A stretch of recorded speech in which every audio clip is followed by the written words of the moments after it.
Shalom, Bapak Ibu yang kami kasihi dalam nama Tuhan Yesus Kristus.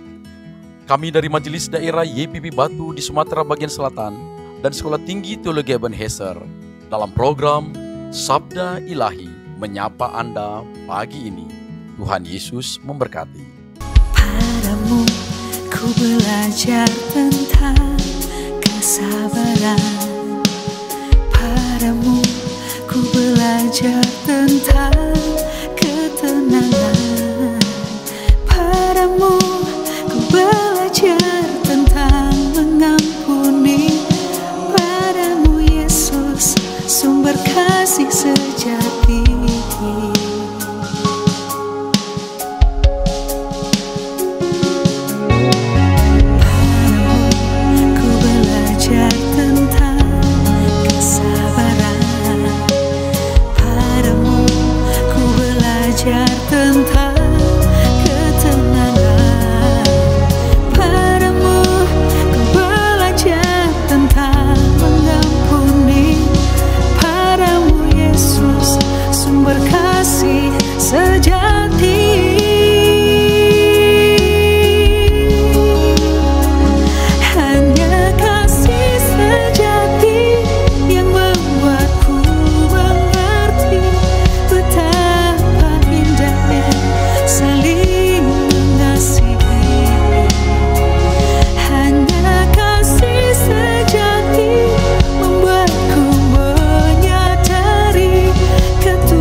Shalom, selamat pagi Bapak Ibu yang diberkati oleh Tuhan. Pada pagi hari ini kita akan kembali merenungkan kebenaran firman Tuhan yang terdapat di dalam Efesus pasal 4 ayat yang 29.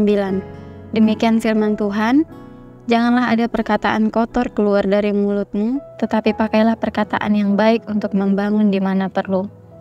Tema kita pada pagi hari ini adalah kasih yang sejati. Bapak Ibu yang diberkati oleh Tuhan, tentu tidak seorang pun dari kita yang suka dikritik. Apalagi jika kritikan tersebut berasal dari seorang yang membicarakan kita secara diam-diam.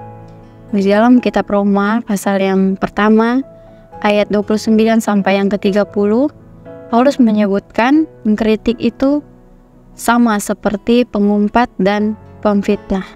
Nah, sebutan itu diungkapkan sederet dengan orang yang congkak, orang yang membunuh, orang yang pandai dalam kejahatan, orang-orang yang membenci Allah, dan sebagainya. Nah, pengumpat yang dimaksud di sini itu adalah orang yang suka menyebarkan gosip secara diam-diam. Sedangkan memfitnah adalah orang yang membicarakan orang lain dengan penuh kedengkian. Bapak Ibu yang diberkati oleh Tuhan, tragisnya sekarang ini sebagian orang Kristen jatuh dalam dosa tersebut. Mungkin mereka memang tidak menyakiti orang lain itu secara fisik, tetapi mereka melukainya secara mental dengan cara perkataan mereka yang meremehkan apa yang dikerjakan dan apa yang diucapkan oleh orang lain. Nah, orang-orang yang melakukan perbuatan yang merusak tersebut tidak menyadari bahwa mereka itu tidak konsisten dan bahwa mereka belum menghayati nasihat Rasul Paulus, di mana dikatakan di dalam Roma pasal 12 ayat yang ke-9, hendaklah kasih itu jangan pura-pura. Dan bisa juga diterjemahkan menjadi jangan menunjukkan kasih yang palsu. Nah, Bapak Ibu saudara-saudara yang diberkati oleh Tuhan, marilah kita bertobat dan kita menggantikan setiap gosip yang buruk yang keluar dari perkataan kita menjadi suatu perbincangan. Kita membicarakan setiap karya Allah yang terjadi di dalam kehidupan kita, di mana Allah telah memberikan kasih-Nya kepada kita. Mari kita ceritakan itu kepada orang lain. Dan setiap perkataan yang keluar dari bibir kita itu memiliki kuasa untuk membangun orang lain yang mendengarnya, maupun kuasa untuk menjatuhkan. Dan bagaimana kuasa untuk menjatuhkan? Itu saat kita menegur orang lain dengan kasar, menegur orang lain dengan perkataan kita yang membuat mereka terluka, itu melukai hati mereka. Mari kita menunjukkan kasih yang sejati yang telah kita rasakan daripada Tuhan Yesus Kristus dengan kita memperkatakan hal-hal yang positif yang dapat membangun orang-orang yang mendengarkan perkataan kita. Demikian firman Tuhan yang kita renungkan pada pagi hari ini. Biarlah kehidupan kita sepanjang hari ini kita boleh memperkatakan hal-hal yang positif, hal-hal yang membangun orang lain yang mendengarkannya. Mari kita bersatu di dalam doa. Tuhan Yesus yang baik, sungguh kami mengucap syukur dan berterima kasih untuk kebenaran firman Tuhan yang telah kami renungkan secara bersama-sama pada pagi hari ini. Baiklah Tuhan, melalui kebenaran firman Tuhan ini, kami boleh memperkatakan setiap hal yang positif. Melalui perkataan kami boleh membangun orang lain, dan kami boleh menunjukkan kasih yang sejati yang telah kami terima daripada-Mu ya Tuhan. Terima kasih Bapa di surga, kami menyerahkan seluruh aktivitas kehidupan kami ke dalam tangan-Mu. Haleluya. Padamu ku belajar tentang kesabaran.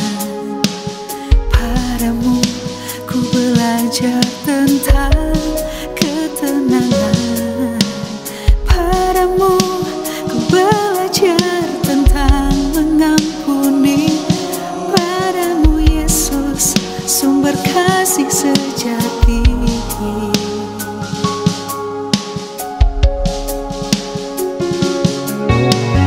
Padamu ku belajar tentang kesabaran. Padamu ku belajar tentang